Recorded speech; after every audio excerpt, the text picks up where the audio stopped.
Welcome to Miller's Monsters. Today we are going to talk about Ravenous, a 2017 French-Canadian film. And it's about a zombie-like apocalypse, and we follow the survivors in their quest to survive.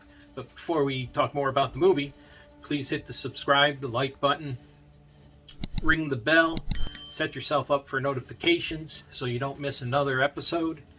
And as always, let's see if it works. Ooh. What's that? There is spoilers ahead. So, Ravenous. Again, French-Canadian, directed by Robin Aubert. I hope I pronounced that right. Again, what we do in this movie is we follow a group of survivors after a zombie-like event that has devastated their small town. And I say a zombie-like because we're not really sure how it started, but these are a lot different than the zombies we're used to, especially the Romero zombies. These are more like 28 days zombies, where they're fast running and basically rabid and attack people, and we get a lot of nice, bites in the neck and the blood splurting out, and really satisfied my gore factor. This movie did. But the twist on these zombies, unlike some of the other ones, is they're smart. They set up booby traps, not mechanical kind, but they'll lure their victims into isolated areas where, did you just drop a biscuit? Where they can surround them and attack them that way. And so we go through in the beginning and we meet a few of our survivors, two guys that are that just go around, looking for survivors, and as they go through, they kill any of these, and we're going to call them zombies from here on out, that they find and then burn them. And on their way back, they pass a road, and they see two people in the road, and this is the first trap the zombies set, and the first mistake our survivors make, and that is getting out an open area where you can basically see them coming, and then he's going to check out these two girls standing in the middle of the road, and of course they lured them back into the woods where there's a lot of nice hiding places for them, and one of the zombies disappears and eventually bites him, takes a nice bite out of his neck, and he's able to kill her and get back to the Tweety Talk, Twitty Tat, the truck. Of course, he's done for, and that ends one of our survivors. Then we have a couple more, another survivor that had to kill his family and is all alone now and has to set out on himself, and then we'll call this mistake number 2 of our zombie survivors. And for some reason, he let the horse run free, and I don't know why he did that. Something's going on out there. He let the horse run free, and the only way I can imagine he did this, because the horse, I guess, would be too noisy, but that's a really nice mode of transportation he just let walk off. So I thought that was a mistake number 2, because you do have to be very quiet with these particular zombies, because like I said, they're a sneaky bunch. They're smart zombies. They're setting up booby traps, and once they hear a sound, they trek on to it. And then another one of our survivors is a mother who went to get a manicure, and then the apocalypse happened, and they killed her husband and her baby. So she's got a grudge to grind, and she's running around in a shanty, just hacking up every zombie she could see. And which leads us to our next survivor. Each one of these survivors, it's interesting, the backstory to most of them, and the ones that really don't have a big backstory is the first 2 we saw, where the one got lured into the woods. Their story is, they're just friends that were going around, and the one guy's mother and friend live in a house that they end up going back to in the end, or in the middle of the movie. Anywho, so then we have an older gentleman that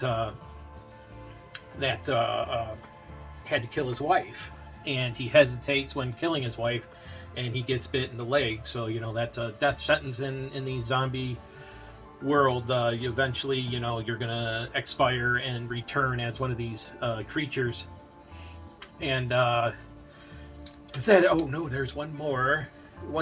Our first group gets back to a hunting cabin, and a friend of his had gone to the hunting cabin and tied a woman up there because she had a bite on her hand that she had wrapped, but she swears it's a dog bite. So she's tied to the bed, and eventually the one gentleman's in there talking to her. The other one, of course, goes out to, I don't know what he was doing, another mistake, in the woods, and instead of staying in the clear, and gets snuck up on by a zombie, and that ends his day.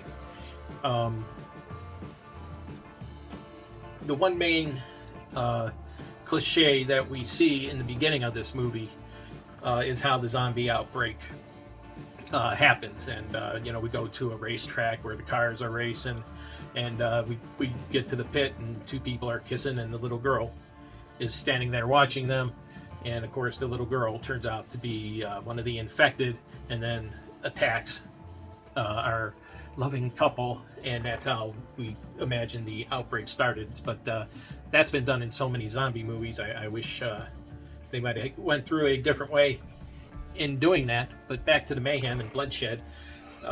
So now we have our survivors with the girl, and here's mistake number 3. No one ever asked this girl to take the bandage off to see what kind of bite it is. They're all taking her word for it, and even the most suspicious two are two elder ladies that they all end up ending up at by circumstance in the end, asked our one machete woman to undress just to make sure she wasn't bit, yet they never asked this woman to take the band-aid off her hand.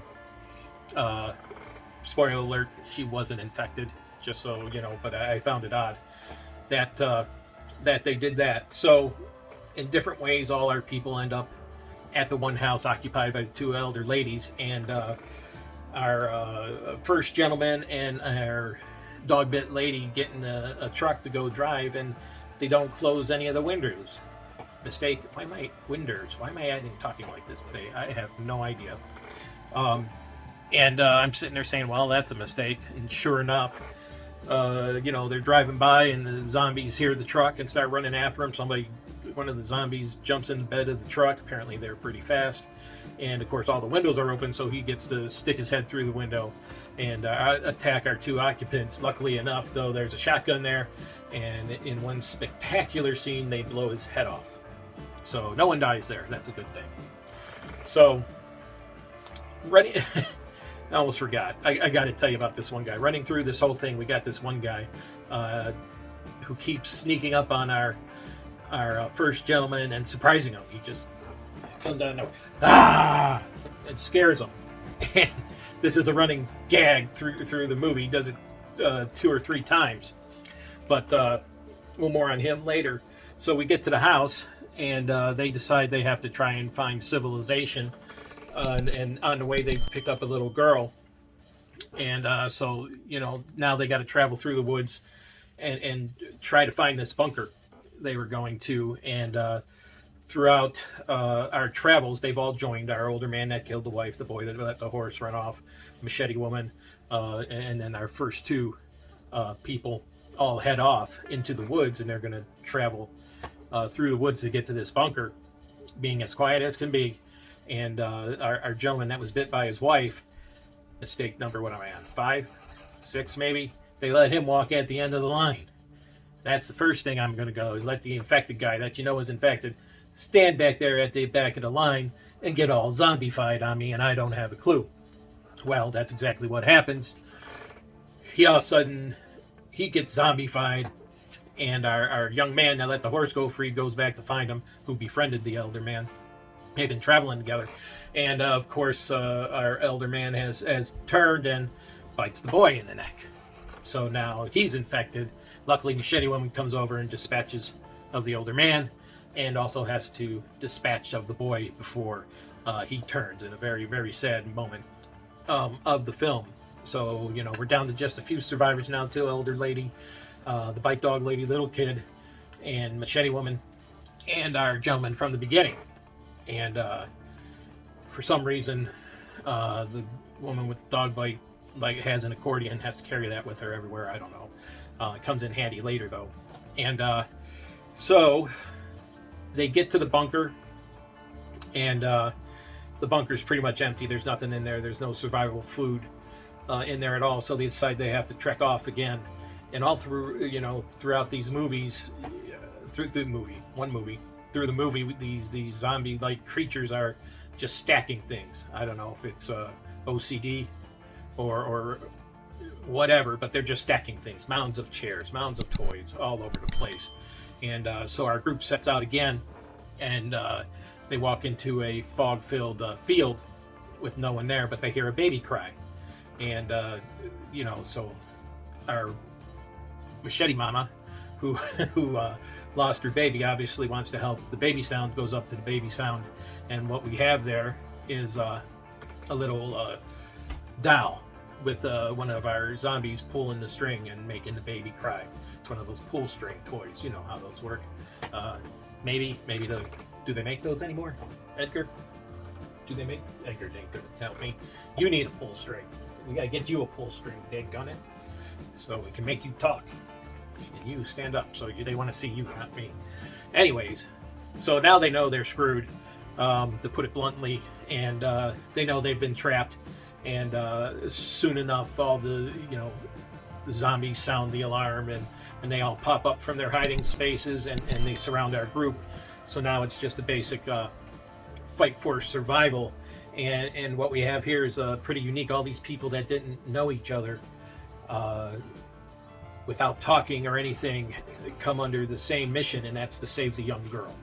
So what happens is people start sacrificing themselves to fight off the zombies so someone can help this girl get away. And in the end, it takes out every one of them except the girl, who ends up making another mistake. What are we on? 7? 11? Winner! She's alone, and she has an accordion and a rifle she's carrying because her and dog bite lady got pretty close. And she's walking through the woods, and she decides to put down the rifle and bring the accordion. Okay, not my choice. But even I would have dropped, if the gun was too heavy, the accordion had to be too heavy, I would have dropped them both. So in the end, the girl finds the road, starts walking up the road, and we see one of the race cars from the beginning of the movie coming down the road. And the driver stops, picks up the girl, and sounds like she's safe and has a nice race car ride at the end. I really enjoyed this movie. The special effects are great. There's blood flowing everywhere. Main way of dispatching these people are either blowing their head off or chopping their head off. So that was a lot of fun, and there was a lot of good bite scenes by our infected people. And one woman had part of her face torn off, kind of looks like how I look right here. And it was all very well done. It gets slow sometimes, but the action flows pretty well through it. It just reminds me of a nice old-fashioned zombie film, and I said I needed some blood and some violence, and I got it in this, so it's a definite 3 out of 5. And I would definitely seek it out. Ravenous is on Netflix, so you can find it there. And if you like what you saw, ring the bell, hit the subscribe, hit like, set yourself up for notifications so you don't miss another episode. Right, Luna? Come on, give me your pretty face. Come here.